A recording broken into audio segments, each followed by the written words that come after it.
Tak děcka, uděláme si rekapitulaci dnešního dne, protože jsme vám toho během cesty moc neřekli.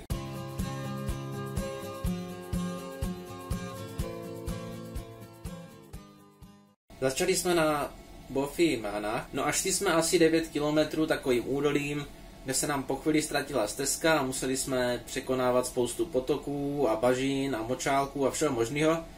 Naštěstí se sebou, kde pak táhneme gumáky, takže jsme došli úplně v suchu. No a v nějakých 250 nad mořem jsme se rozhodli, že uhneme nahoru a začali jsme stoupat nahoru Ben Nevis, která je nejvyšší ve Velké Británii.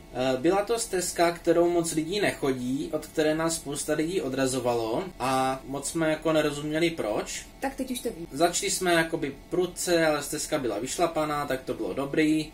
Postupně se nám ztrácela, tak jsme to brali korytem řeky.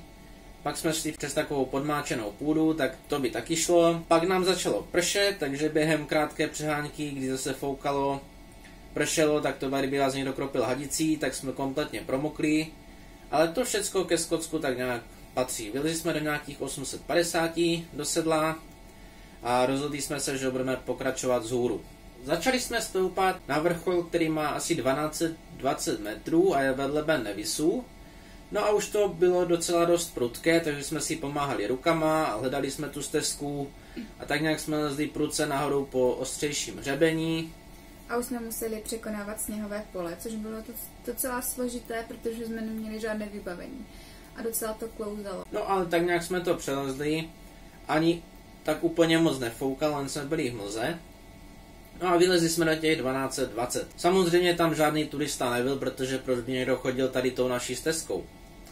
No, pak nás čekal takový drobný for, což bylo slezení do 1100 zhruba a travers po velmi ostrém hřebení, podél kterého jsou z obou stran díry dolů, takže takové velmi příjemné pro ty, co mají strach. Takže jsme tak nějak šplhali jak kamzíci a moc nám to nevadilo, nadšení jsme taky nebyli. Občas se nás fouknul vítr. Občas se do nás opřel vítr z boku, tak to s náma zavrávoralo. Hlavně to nebylo příjemný ten vítr, protože jsme byli kompletně promočení, takže člověku byla docela zima. No a tady po tomhle hřebení jsme se ještě jakž takž doškrábali pod samotný vrchol Ben Nevisu. No a tam začala veškerá legrace. Byli jsme v nějakých 1100, Ben Nevis má 1340 zhruba, takže nějakých 240 výškových nahoru, což se člověku zdá jako nic, ale my už jsme měli 1000 výškových v nohách našlapaných a několik kilometrů za dnešní den, nehledě na to, co jsme měli v sobě za předchozí dny. No a začalo stoupání po sněhovém poli ostře nahoru. To byla katastrofa. Jedním slovem katastrofa. Zaprvé to klouzalo, za druhé člověk měl strach, aby někam nezahučel. Byla mlha, takže jsme nic neviděli, prostě jsme jenom věděli, že musíme jít nahoru.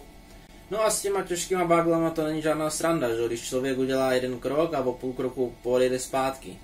Takže jsme se plazili, já jsem nahoru vylez po 4. Dolezli jsme tam úplně vyždímaní, spocení, hotoví, už jsme nemohli v podstatě skoro jít. Durch mokří, to bylo na tom úplně kompletně nejhorší. Promočení.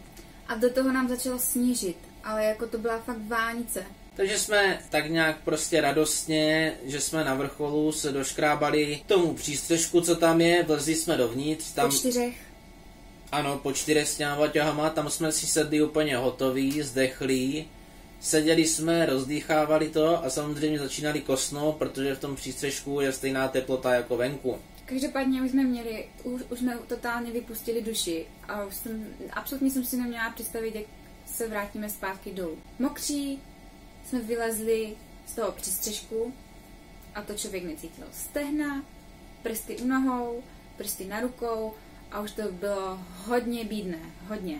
No a začali jsme sestupovat takovou tou hlavní trasou, která vede na vrchol, která by měla být dobře značená a prošlapaná. Jenomže dneska tam asi moc lidí nebylo, my jsme tam taky byli už v 5 odpoledne. No a najednou se udělalo takové to mlíko, kdy ta mlha splíne s tím sněhem a člověk v podstatě vůbec neví, kde je, kam má jít a tak. Takže jsme si museli pomáhat mobilem, jenomže v té promočené zmrzlé rukavici to ovládat moc nejde a začali jsme nějak sestupovat dolů a vlastně s tím, jak jsme byli mokří, jak nám byla kosa, tak jedinou možností, jak tak nějak se prostě pomoct, tak bylo sejít až úplně dolů. Což znamená skoro 1200 výškových metrů sestup, potom co jsme dneska měli všechno na sebou. My jsme měli 16 kilometrů, přes 1300 výškových nahoru s těma těžkýma báglama a ještě k tomu se vstupovat tady tohle, no, takže...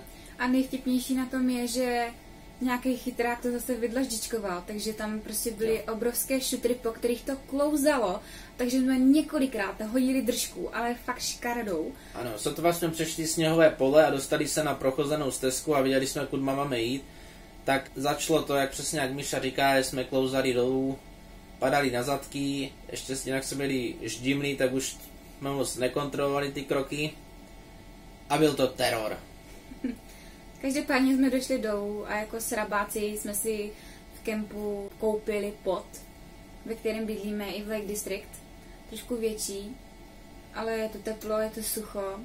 Musíme hodit všechny věci do pračky a jdeme odpočívat. Máme toho plnou řiď.